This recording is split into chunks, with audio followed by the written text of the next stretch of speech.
शेख तकी ने तो वो चाल फिर चली कि कहीं इस कबीर की तो और महिमा बनेगी और ये प्रत्यक्ष प्रमाण लड़का साथ जीवित, सब मान जाएंगे इस बात को, बड़ी बड़ी आत्माओं को अब सबको यकीन हो जाएगा परमात्मा है।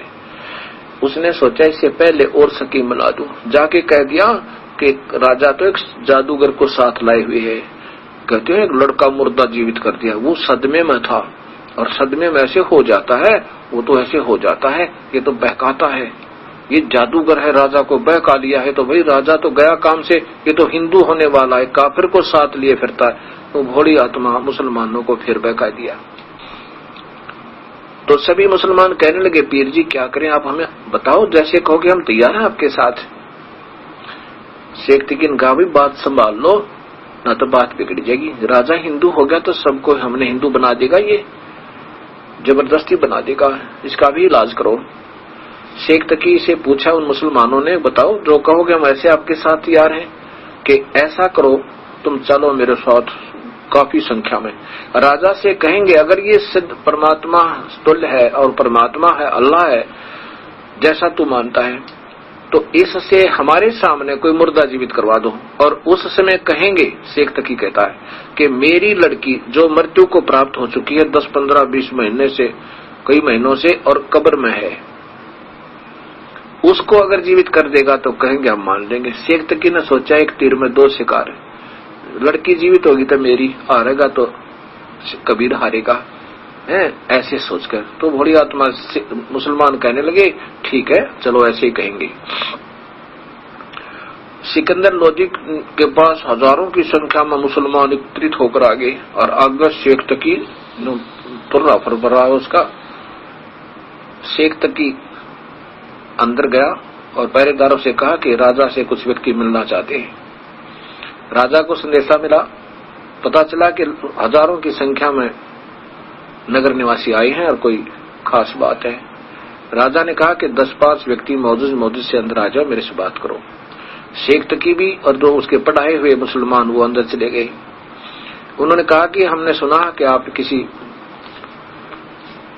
यानी हिंदू को साथ रखते हो, हिंदू पीर को, और वो आपने हिंदू धर्म स्वीकार करने की चेष्टा हो रही है और वो कोई जादूगर बताया है, हमारे सामने कोई वो ऐसी लीला करे तो हम उसको मान जाएंगे। हम ये चाहते हैं कि अगर वो अल्लाह तुल्य है और कोई शक्ति युक्त संत है तो हम भी देखें, और हम चाहते हैं कि शेख तकी की लड़की को जीवित कर दे तो हम मान जाएंगे। शेख तकी कहता हम सब, मैं भी मान जाऊंगा कि वो भगवान है, अल्लाह है, मेरी लड़की को जीवित कर दे जो कब्र में दबा रखी है काफी दिन से, और नहीं तो फिर हम बगावत करेंगे। अब सिकंदर लोधी ने सोचा तो यूं था कि खुशी मनावेगा कि मुर्दा जीवित कर दिया, अब तो मान गया होगा। उसके विपरीत और नई चाल चल दी।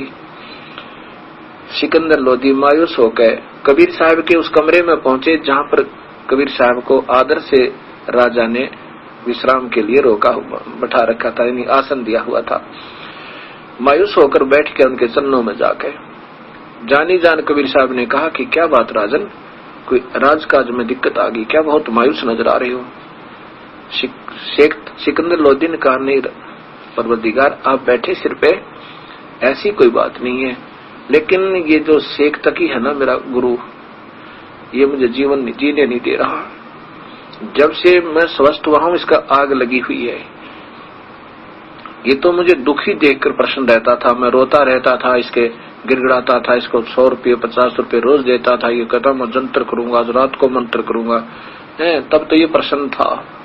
और अब मैं स्वस्थ हो गया और मुझे भगवान मिल गया, इसका आग लगी दाता। अब हजारों की संख्या में बड़ी आत्माओं को बहका कर ले आया और कहता है ये राजा काफिर हो गया, ये मैं जब जानू मेरे सामने है और मेरी लड़की को अब मुर्दा करके दिखाओ जो कब्र में दबा रखी है। वो लड़का तो सदमा में आया हुआ था, ऐसे हो ही जाता है। कबीर साहब कहने लगे चिंता ना करो, इसने मुझे तो जीने नहीं देना है, दुखी करना ही करना है राजन, पर ऐसे कह दो इस शेख तकी को कि आप मुनादी करवा दे सारे आसपास के क्षेत्र में कि आज से तीसरे दिन वो लड़की कब्र से निकालकर जीवित की जाएगी। राजा खुश हो गया, जो कह दिया मालिक ने सत्य है।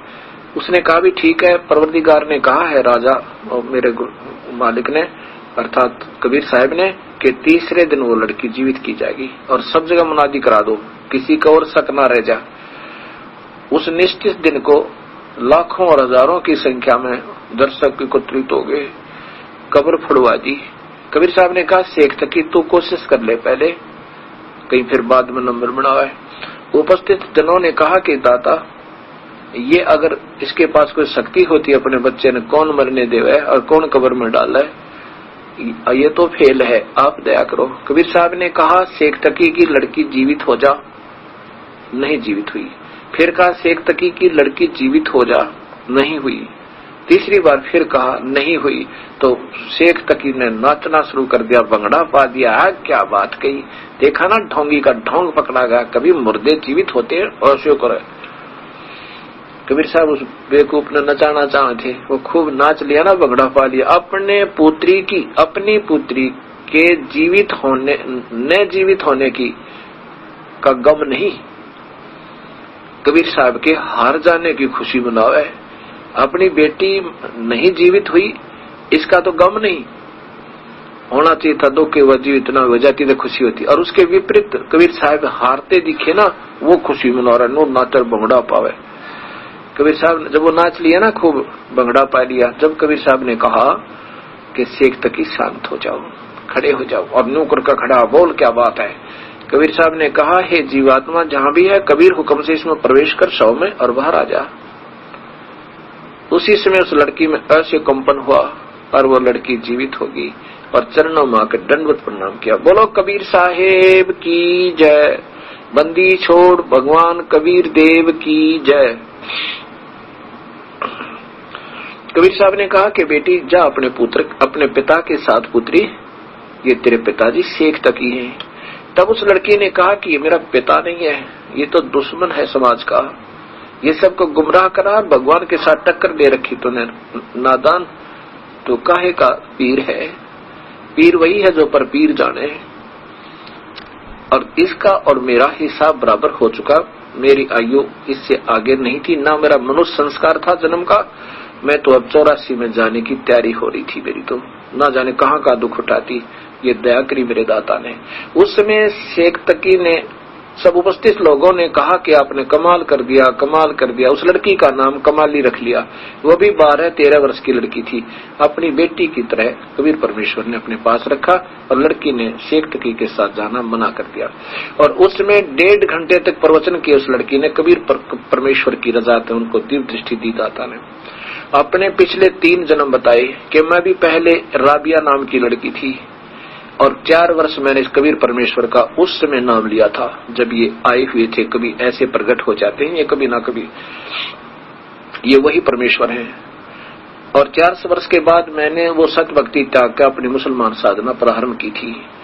और मैंने एक कुतिया को भी अपने बाल पाड़ कर, उसके रस्सी बना कर, कपड़े उतार कर और कुएं से पानी निकाल कर उस कुतिया को प्यास बुझाई थी। उसके लिए मेरे लिए मक्का भी उठकर वहां आ गया था, मैं फिर भी मुक्त नहीं हुई। दूसरी बार में बांसुरी नाम की लड़की का जन्म हुआ था मुसलमान धर्म में, और मैं बहुत भगतनी थी, बड़े अच्छे गीत गाया करती, परमात्मा के अच्छे अच्छे राग सुनाया करती थी। और मैंने मक्का में अपनी गर्दन भी चढ़ा दी थी, मेरी फिर भी मुक्ति ना हुई। तीसरा जन्म मेरा एक वैश्या का हुआ था, वैश्या का जन्म भोग कर। चौथा जन्म मेरा कमाली का हुआ था। इससे पहले मेरा तो शेख तकी के घर में मेरा जन्म हुआ था। 12 वर्ष की आयु मेरी बकाया थी मनुष्य शरीर की, जो पहले मेरे 4 साल की सत भक्ति के कारण मुझे 3.5 मनुष्य जन्म भी मिल गए थे। लेकिन इस सत भक्ति के बिना जीव का गुजारा नहीं हो सकता। कबीर परमेश्वर हैं, ये पूर्ण ब्रह्म है, सारी सृष्टि के रचनहार हैं, ये अनंत कोटि ब्रह्मांड के मालिक है। बोलो कबीर साहेब की जय।